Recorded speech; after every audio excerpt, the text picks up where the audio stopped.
Hello everyone, and welcome to another episode of Cut Rate Commander, the series where we take a look at low-price commanders and make budget decks with them. My name is Grazzet, and today we'll be looking at a build featuring the miniature but mighty Phrexian Mite Skrelv Defector Mite. But before we continue, be sure to like, comment, and subscribe if you like this content and would like me to continue making more videos like this in the future. And if you're feeling particularly generous, please consider buying me a coffee at the link in the description to keep me caffeinated as I work on more of these builds. Also, be sure to stick around until the end of the video to see who won last week's poll and what commanders you'll be voting for an upcoming episode. So with that out of the way, let's start by taking a look at the commander and playstyle.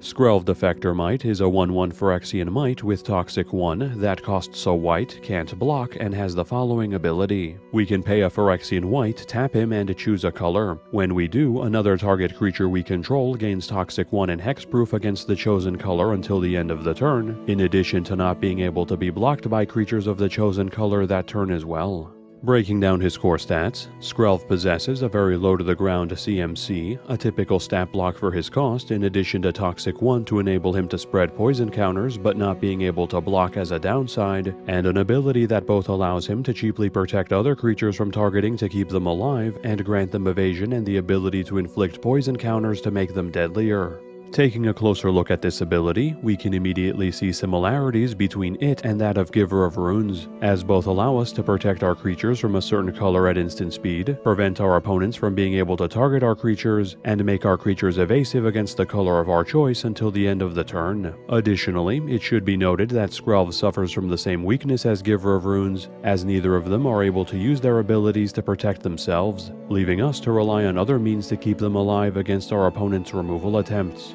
It's there that the similarities end, however, as there are a few key differences that make Skrelv distinct from its non-legendary counterpart. Firstly, while hexproof and unblockability against a color is very similar to protection against it, unlike protection, it circumvents any issues we may encounter if we select white as the chosen color, such as us still being able to target the affected creature with white spells and abilities, preventing our white auras and equipment from falling off of it, etc. Overall, making it a bit more forgiving to use than traditional protection. Secondly, unlike protection, Skrelv's ability doesn't protect our creatures from damage dealt by the chosen color, meaning we can't use it to turn our creatures into undamageable blockers or save creatures from AoE damage dealing effects like we could with protection, which does leave our creatures slightly more vulnerable overall. And of course, we can't forget that Skrelv's version also gives its target Toxic 1, which pairs very nicely with the evasion it grants to enable targets that already have Infect or Toxic to deliver even more poison counters to our opponents, or enabling non-poison inflicting creatures to do so in the first place. And lastly, the fact that we have the option to pay 2 life instead of a white to activate this ability is quite powerful, as it allows us, if we're able to untap Skrelv more than once per turn, to get more uses out of his ability even if we don't have the mana to spend, which can often be the difference between us being able to fully poison an opponent or not. So, as we can see, Skrelv is a super low-to-the-ground commander who's not only capable of injecting poison counters into our opponents himself, but also enables our other creatures to do so while allowing them to dodge blockers and removal. And while this may immediately make Skrelv a solid candidate for a typical Infect build, running lots of low-to-the-ground Infect and Toxic creatures that Skrelv can make even better and keep alive, I personally felt that there was an even better option to take this commander in to make maximum use out of his ability, specifically through the use of double striking creatures and untapping him as much as possible. You see, according to the rules, instances of Toxic are stackable, meaning for example, if a creature already has Toxic 1 and we give it Toxic 1 again, its total Toxic value will be 2, allowing it to inflict 2 poison counters to our opponents per hit and only improving further if we continue to grant that creature more instances of Toxic. That's where double striking creatures come into play. Since double striking creatures will always hit twice by default, any instances of Toxic we give them are effectively doubled, allowing them to be on par with most Infect creatures at the same CMC with only a single use of our commander's ability, and quickly outpacing their innately poisonous brethren if we're able to use Skrelv's ability on them more than once, easily allowing a vanilla double striker to 2-shot our opponents on their own if they have Toxic 3, or 1-shot them with Toxic 5, all while also benefiting from being evasive and untargetable by multiple colors as well. So, in order to make this build into a reality, we'll be running almost every CMC2 and CMC3 double striking creature in our colors, aiming to get them benefiting from Skrelv's ability as quickly as possible, and since we'll generally be attacking with a singular hyper-toxic and impossible to interact with creature per turn, we'll have the added benefit of making attacking into us very difficult for our opponents unless they either have very big creatures and or first striking or double striking creatures themselves. Then, looking at the other half of the equation, we'll also be running as many ways to continually untap Skrelv as possible, whether those be activated abilities that we can pump mana into, or on attack triggers on creatures that Skrelv can make evasive first so they can safely swing in and get some additional poison counters on our opponents as they do so. And finally, to supplement this game plan, we'll be running a decent number of payoffs that take advantage of our creature's low power and aggressive playstyle to generate value, various standalone sources of poison counter distribution and proliferation to get even more poison counters onto our opponents without having to rely entirely on Skrelv to do so, and multiple ways to protect Skrelv from removal, as without him the deck more or less falls apart, making keeping him alive a top priority for us. So let's planeswalk our way back to New Phyrexia and meet our commander, the miniature Mite Skrelv. Barely a foot tall, the purpose of his original creation has been long forgotten even by him, and by all rights he should have been harvested for parts a long time ago. However, be it due to his small size, innate cunning, or just dumb luck, he's been able to evade capture, and is still skittering around the glorious facade right under Elish Norn's nose, much to her annoyance. So, now that we know a bit more about the commander and playstyle, let's start looking at the deck itself by starting with the creatures. Starting off in the CMC1 slot, we only have a single entrant joining us here, that being Mother of Runes, a 1/1 that we can tap to give target creature protection from a color of our choice until end of turn, which we're running in this build as a cheap way to provide Skrelv with repeatable protection against removal, as well as another creature that can take advantage of our various sources of untapping as needed. Then moving on to the CMC2 slot, we start off with our first wave of double striking creatures, Adorned Pouncer, Twin Blade Geist, and Illuminator Virtuoso, all of which are 1/1s with double strike, the first having Eternalize for 3 and double white, the second having Disturb for 2 and a white that turns it into an aura from our graveyard that enchants a creature and gives it double strike, and the last Conniving whenever we target it with a spell, making them all dirt cheap double strikers that can hit the board as early as turn 2 to begin benefiting from our commander's evasion and toxic granting by turn 3, with the first two having decent upside by being castable from our graveyard as another double striking creature, or granting double strike to another creature respectively, while the third is still good enough to run despite us not running any targeted spells due to its low cost. From there, we'll also be running Fencing Ace, another 1/1 with double strike, which may not have any additional abilities but is exactly what we're looking for to enable our commander quickly, as well as Auroch Edgewright, a 2/2 that gains double strike if we control 3+ artifacts, who's a bit sturdier to better block attacks, and whose conditional double strike is easy enough to enable thanks to the considerable number of artifacts we have in the build, including our commander. And then as our last and possibly best double striker in this slot, we have Jawbone Duelist, a 1/1 with double strike and Toxic 1, which not only makes it a cheap double striker, but also a means to more quickly fully poison our opponents thanks to its built-in Toxic, taking only 2 Skrelv activations to 2-shot and 4 to 1-shot our opponents, thereby making it particularly deadly and one of the best double strikers we have at our disposal. Then moving away from double strikers and onto more sources of poison counters, we have Lost Leonin, Plague Mirror, and Mirror Convert. Lost Leonin is a 2/1 with Infect, making it the only 2-drop Infect creature that's actually capable of inflicting more poison counters than our double strikers when empowered by Skrelv once, and, if we're able to grant it double strike, turns into an incredibly deadly poison delivery system for us to take advantage of.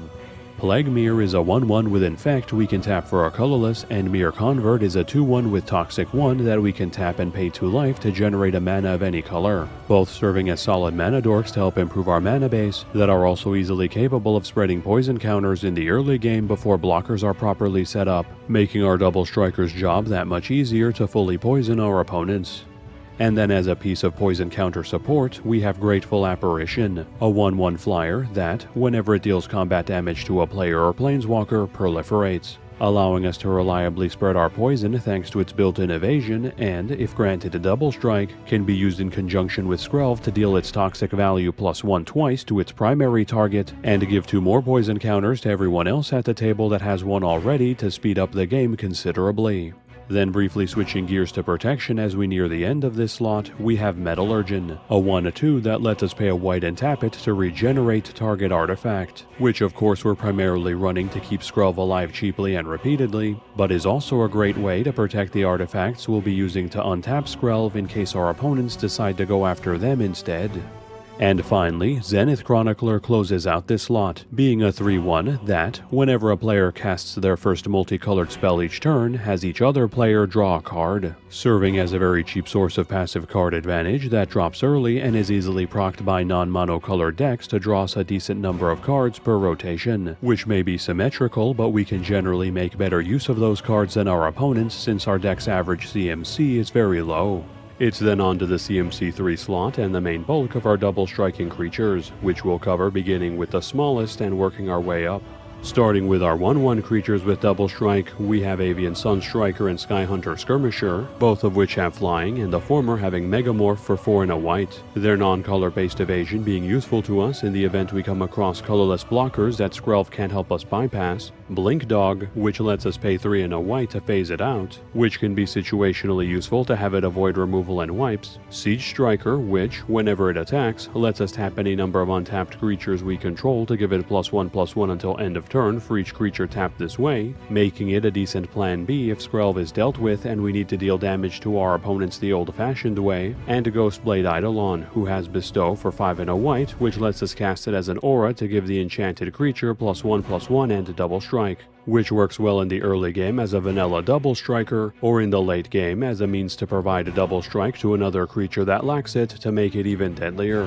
Then moving on to our 2/2 double strikers, we have Mirran Crusader, who also has protection from black and green to provide it with built-in defenses and evasion against those colors by default without having to rely on our commander, Blade Blizzard Kitsune, who has Ninjutsu for 3 and a white to serve as a surprise double striker in conjunction with our evasive non-double striking creatures for potentially game-ending poison delivery, and Solemn Recruit, which gains a +1/+1 counter on our end step if a permanent we control left the battlefield that turn, enabling it to slowly grow bigger over time as we lose creatures or crack treasure tokens to ramp. And finally, as our last double striking creature in this slot, we have Silverblade Paladin, a 2/2 with Soul Bond, which lets us pair it with another creature as it ETBs and granting both that creature and itself double strike as long as they both remain in play, making it yet another way to grant a double strike to the handful of creatures we're running that don't have it naturally, to make them just as capable of doling out poison counters as the rest of our deck, if not more so. So with all our double striking creatures in this slot covered, we'll move on to a trio of creatures that can untap our commander for us, those being Dauntless Avian, 10th District Veteran, and Militia Rallier. The first being a 2/1 flyer, the second being a 2/3 with Vigilance that can't untap itself with its ability, and the third being a 3/3 that can't attack alone. All three providing us with manaless ways to untap Skrelv as they swing in to get extra uses out of his ability, can be provided evasion by Skrelv to attack in safely on otherwise stalled board states, and, when combined with our double striking granting sources, can cut out the middleman and become effective poison delivery systems themselves. Then wrapping up our on-attack untappers, we have Tyrannica, a Crowan Veteran, a 3/3 with Vigilance that also untaps another target creature we control whenever she attacks, in addition to turning that creature into a base 4/4 with Indestructible until end of turn, who again gives us another way to untap our commander, but also makes him very hard to interact with after we attack, more or less giving us free reign to do as we please without fear of disruption unless our opponents remove him before attacks are declared. Then closing in on the end of this slot, we'll be running the card advantage sources Mentor of the Meek and Welcoming Vampire. Mentor of the Meek is a 2/2 that, whenever a creature of power 2 or less ETBs under our control, lets us pay 1 to draw a card, making it a repeatable source of card advantage in this build that we can easily trigger thanks to our high volume of low power creatures to keep our cards flowing. Welcoming Vampire is a 2/3 flyer that, whenever one or more creatures of power 2 or less ETB under our control, draws us a card, limited to once each turn, like the previous entrant, supplying us with a steady stream of cards as we summon our double striking creatures, and, in a pinch, being a serviceable target for Skrelv's ability thanks to its built-in evasion allowing it to get over blockers regardless of color. And lastly, we close out the CMC3 slot with Bastion Protector, a 3/3 that gives commander creatures we control +2/+2 and indestructible, which serves as a passive way to protect Skrelv from most conventional removal and wipes, which Skrelv in turn can protect from targeted removal if our opponents attempt to deal with it first. Then proceeding to the CMC4 slot, we come to our penultimate creature entry, Voltaic Construct, a 2/2 that lets us pay 2 to untap target artifact creature, providing us with a way to untap Skrelv multiple times per turn so long as we have the mana, which greatly facilitates getting multiple activations out of him back to back without having to rely on drawing into additional untap sources. And then skipping all the way to the CMC7 slot, we have our final creature entry, Combat Thresher, a 3/3 with double strike that, when it ETBs, draws us a card, in addition to having Prototype for 2 and a white to come into play as a 1/1 instead, which serves as our final double striking creature in the build that will always be paying its Prototype cost 4 to use as a cheap double striker that also cantrips for us. That covers all our creatures, so let's move on to our instance. Opening in the CMC1 slot, we have the removal spells Path to Exile and Swords to Plowshares, both of which exile target creature, the former letting its owner put a basic land from their deck into play tapped, and the latter having its owner gain life equal to the target's power instead, making them cheap and efficient non-destruction removal spells to help us deal with any creature-based threats we may encounter. Then skipping to the CMC3 slot, we continue on the removal game plan with Generous Gift and Vanish into Eternity, the former destroying target permanent and giving its owner a 3/3 to replace it, and the latter exiling target non-land permanent and costing 3 more to cast if it targets a creature, this time providing us with a pair of reasonably priced removal options that help us deal with a wide variety of threats whose downsides of either giving our opponents a vanilla 3/3 or costing more to target creatures are well worth putting up with in exchange for the flexibility they provide. And then as our final entry in both our CMC3 slot and our instance, we have Your Temple is Under Attack, which has us choose one of the following effects. Either creatures we control gain indestructible until end of turn, or we and target opponent each draw 2 cards. Its first mode serving as another way to keep Skrelv as well as our board from being destroyed, and its second mode, in case we have Skrelv protected already, is still a decent source of card advantage, which we can make much less symmetrical by simply giving the cards to a tapped out opponent that we're going to be knocking out that turn anyway. That covers all our instance, so let's move on to our sorceries. Our sorcery category will only be containing 2 entries this time around, with its first half, Cut a Deal, joining us in the CMC3 slot, which has each opponent draw a card and then has us draw 1 card for each opponent that did so, generally making it a draw 3 for 3, which, while it does give our opponents resources, it's still likely the best rate of card advantage we'll get in mono white, so we'll take it even with the downside. We'll then jump all the way to the CMC9 slot for our second and last sorcery, Dusk to Dawn, a split card whose dusk side costs 2 and double white and has us destroy all creatures of 3 power or greater, and whose dawn side has Aftermath, costs 3 and double white and has us return all creatures with power 2 or less from our graveyard back to hand. Its top half more or less serving as a one-sided wipe for us to help us get the board under control if we find ourselves up against a lot of mid to large size creatures, while its bottom half lets us recur the vast majority of our creature base back from the bin if we find ourselves on the receiving end of one too many board wipes. That covers all our sorceries, so let's move on to our enchantments. Our enchantment category will then also consist of only 2 members, both of which fall into the CMC3 slot, those being Duelist's Heritage and Norn's Decree.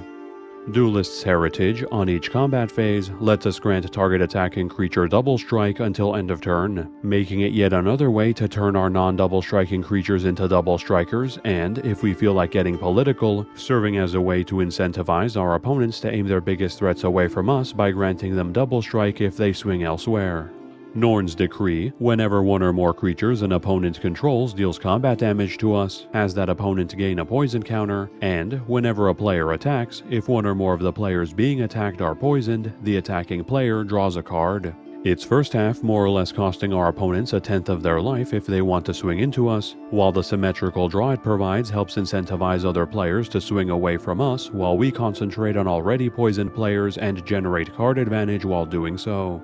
That covers all our enchantments, so let's move on to our artifacts.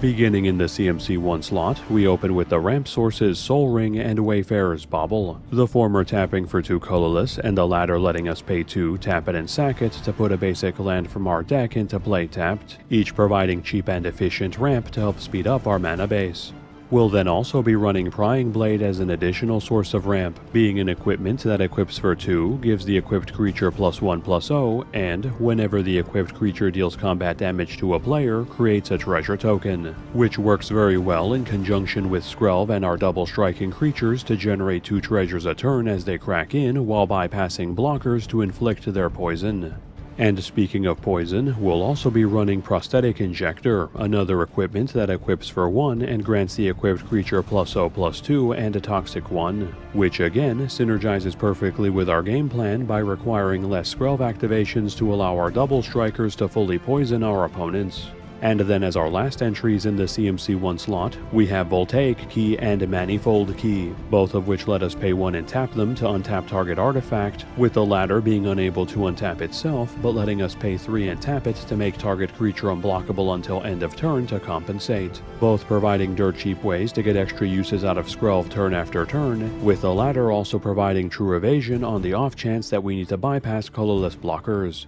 The CMC2 slot is then up next, which we'll open with our Mana Rock collection, which includes Arcane Signet, which taps for any color in our commander's color identity, Mind Stone, which taps for a colorless and lets us pay 1, tap it and sack it to draw a card, and Prismatic Lens, which also taps for a colorless and lets us pay 1 and tap it to generate a mana of any color, all of which help us speed up our mana base even further to ensure we have the mana necessary to pay for as many untap effects as we can afford to get maximum use out of our commander. Gold Vein Pick then also gets added into our ramp package, being an equipment that equips for 1, grants the equipped creature +1/+1, and, whenever the equipped creature deals combat damage to a player, creates a treasure token, serving as an extra copy of Prying Blade to get even more treasure generation as our double striking creatures crack in. And while we're on the topic of cracking in with our creatures, we'll also be slotting in Rogue's Gloves and Mask of Memory to our equipment suite, the former equipping for 2 and drawing us a card whenever the equipped creature deals combat damage to a player, and the latter equipping for 1 and having us draw 2 then discard 1 whenever the equipped creature deals combat damage to a player instead,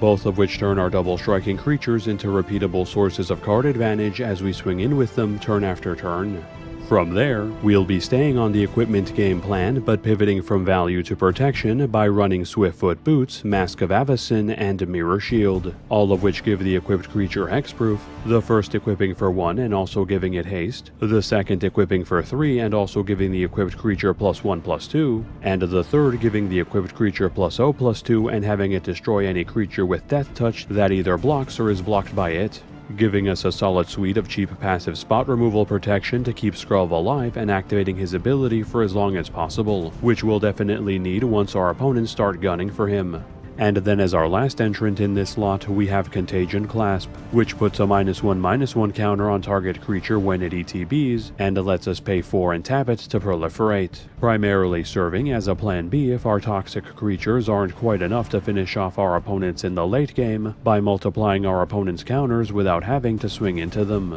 The CMC3 slot is then up next, which features the trio of untapping sources Halo Fountain, Praetor's Seal, and Puppet Strings. Halo Fountain either lets us pay a white, tap it, and untap a tapped creature we control to create a 1/1, pay double white, tap it, and untap 2 tapped creatures we control to draw a card, or pay 5 white, tap it, and untap 15 tapped creatures we control to win the game, which will almost exclusively be playing for its second mode to untap Skrelv and the double striker he made toxic that turn after it swings in to get us an extra Skrelv activation and draw us a card in the exchange for only 2 mana. Praetor's Seal taps for any color and lets us pay 1 and tap it to untap target legendary creature we control, making it a serviceable mana rock initially to help speed up our mana base, which we can later use to get extra Skrelv activations on the cheap once we're ready to kick our poison delivery into overdrive. Puppet Strings lets us pay 2 and tap it to tap or untap target creature, again providing us with yet another way to untap Skrelv, though this time we have the option to use it offensively as well to tap down our opponent's creatures, such as colorless blockers or dangerous attackers if we need to.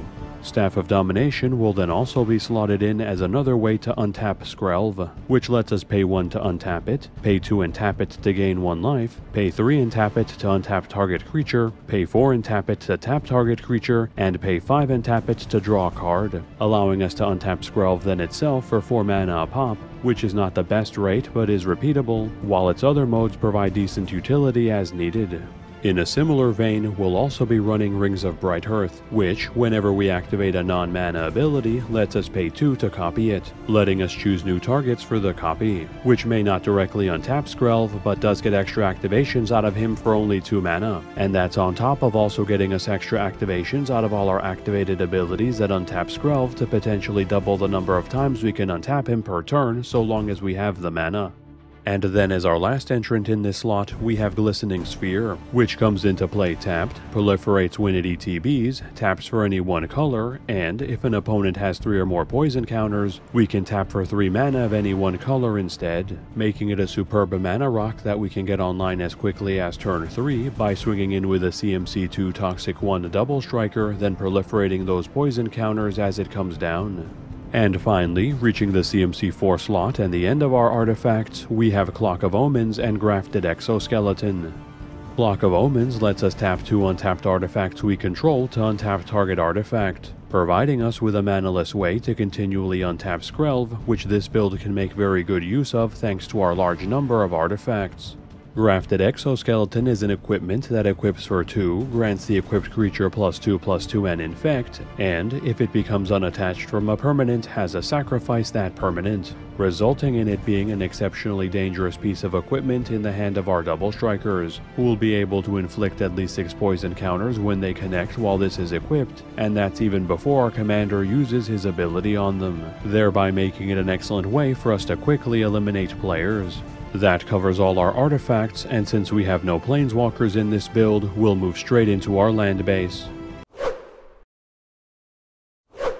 Starting off with our only mana land, we have Myriad Landscape, which comes into play tapped, taps for a colorless, and we can pay 2, tap it and sack it to put 2 of the same basic land from our deck into play tapped, serving as one of the few sources of land-based ramp our color has access to, and its limitation not really being an issue since we're in mono white anyway, so we'll gladly run it. Then moving on to our utility lands, we have Karn's Bastion, Rogue's Passage, and Access Tunnel. Karn's Bastion taps for a colorless and lets us pay 4 and tap it to proliferate, providing us with a bit of extra reach to help close out games if our creatures can't quite get the job done, all from the relative safety of our land slot. Rogue's Passage and Access Tunnel both tap for a colorless and can also be tapped to make target creature unblockable until end of turn, the former having us pay 4 to do this while the latter has us pay 3 instead but only affects creatures of power 3 or less as a trade-off. Again, giving our build access to more evasion outside of our commander to get past colorless blockers, or to allow creatures with built-in or non-commander granted infect or toxic to safely get in without having to rely on Skrelv. And lastly, we're running 31 planes as our basics to close out our land base. So, now that we've covered all the cards in the deck, let's take a look at this deck's breakdown. This deck currently has 32 creatures including the commander, 5 instants, 2 sorceries, 2 enchantments, 24 artifacts, no planeswalkers, and 35 lands. Looking at the stats that matter to our game plan, we have 16 creatures with double strike, 4 cards that can grant our creatures double strike, 12 cards that can repeatedly untap our commander, 7 cards that protect our commander from targeting or removal, 8 sources of poison counters, and 4 sources of proliferate, leaving us with a decent number of double striking creatures to get maximum value out of our commander's toxic granting, along with plenty of ways to untap our commander to get extra uses out of his ability and ways to keep him alive so he can continue using it turn after turn, and capping off with additional sources of poison counters and ways to multiply them to give us a bit of extra reach outside of our commander to help close out games. For general deck stats, we have 12 ramp sources, 10 card draw sources, 5 targeted removal sources, and 1 board wipe. Our removal and wipes being criminally low in this build due to us being hyper-aggressive and caring much more about keeping Skrelv alive to enable our game plan rather than disrupting our opponents, and our ramp and draw both having much more typical numbers. Then looking at our mana curve, we have 10 1-drops, 22 2-drops, 28 3-drops, 3 4-drops, 1 7-drop, and 1 9-drop, leaving us with a hyper-aggressive curve that wants to drop Skrelv on 1, attack in with him while we get a double striker into play, then use Skrelv's ability to make that double striker as toxic and untouchable as possible, using it to 2 or 1-shot our opponents as we continually untap Skrelv and keep him alive until we're the last planeswalker standing. Currently, this deck is valued at $65.08, not counting the price of basic lands or shipping. This price was calculated by using the cheapest listed marketplace price on TCG Player at the time of this recording. For side grades, your temple is under attack can be exchanged out for ossification if we want to bring our very low removal numbers up at the cost of protection and draw. Duelist's Heritage can be removed in favor of Sculpting Steel to provide us with the means to copy our untapping artifacts and on-damage equipment at the cost of our double strike potential, and Access Tunnel can be terraformed into Mirix if we want a bit less generic evasion to get in and more poison counter distribution to close out games. Then for upgrades, Puppet Strings can be axed for 1000-year Elixir, which has the same CMC but costs less to activate and gives Skrelv pseudo-haste in order to activate his ability as soon as he comes into play. Militia Rallier can be benched to make room for Mage Right Stone, which comes down sooner and is a much more efficient source of creature untapping. Prying Blade can be shelved so we can give it spot to Illusionist's Bracers, which gets us double the activations from our commander every time we tap and untap him so long as it's equipped. Cut a Deal can be cut in favor of Smuggler's Share, which provides better passive card advantage as well as ramping us, and Zenith Chronicler can be smelted down to make room for Esper Sentinel, who is more or less a less broken Rhystic Study in white, which is still excellent for us as it forces our opponents to either slow themselves down or give us resources, either of which we're very much fine with. And lastly, since we're primarily a double striking deck, any of the Swords of would fit right in as excellent sources of on-damage effects and protection, with my personal suggestions being cutting Vanish for Eternity for Sword of Fire and Ice, which still provides removal on top of adding card advantage and protection, and letting go 10th District Veteran and replacing it with Sword of Truth and Justice, whose protection versus white requires a bit of finesse for us to get full use out of, but whose on-damage proliferation is well worth the hassle to get 2 extra poison counters on the entire table with every swing, making them both powerful additions that, just like collecting real swords, will cost us a pretty penny if we want to add them to our collection. Thanks everyone for sticking around until the end of the video. Before we continue, I'd first like to give thanks to all the channel subscribers for helping the channel reach its 9.8k subscriber milestone. We're just a stone's throw away from the 10k subscriber mark thanks to all of your continued support, so thank you for helping us get this far. Moving on to the results of last week's poll, very much to my surprise, it looks like Chiskoria was able to beat out Urtet in the polls, so it looks like we'll be seeing a mono-red artifact-themed build featuring him soon. Then moving on to this week's poll, since this will possibly be the last poll for Phyrexia All Will Be One, considering we already have a Graz the Unstoppable Juggernaut and Chiskoria Forge Tyrant build coming in March, in addition to a Mystery Commander build for the 10k giveaway, with 5 Commander Precon decks to cover at the beginning of April, I figured we could end this set with a bang and have, as Chris Hogan suggested in the comments of our Excel Precon upgrade guide, all the Domini go head-to-head for your votes. That means this week's contenders will be Mondrak Glory Dominus, Tekuthal Inquiry Dominus, Drivnod Carnage Dominus, Solfim Mayhem Dominus, and Zopendrel Hunger Dominus, with the added twist, depending on which one wins, an increased budget to accommodate for their cost. So please cast your votes in the community tab, link in the description, and let me know in the comments who you voted for and which commanders you want to see that have been spoiled for March of the Machine in future polls. And before we close out, again, be sure to like, comment, and subscribe if you haven't done so already, as this channel cannot grow without your support. And if you feel like showing your thanks by keeping me caffeinated while I make these videos, please consider buying me a coffee at the link in the description. And if any of you would like to support the channel in a different way, feel free to check out the other deck techs floating around my head if you'd like to see the latest builds, or click on the link above for a playlist of all the Cut Rate Commander episodes I've made so far. And with that, have a good one folks, and stay safe.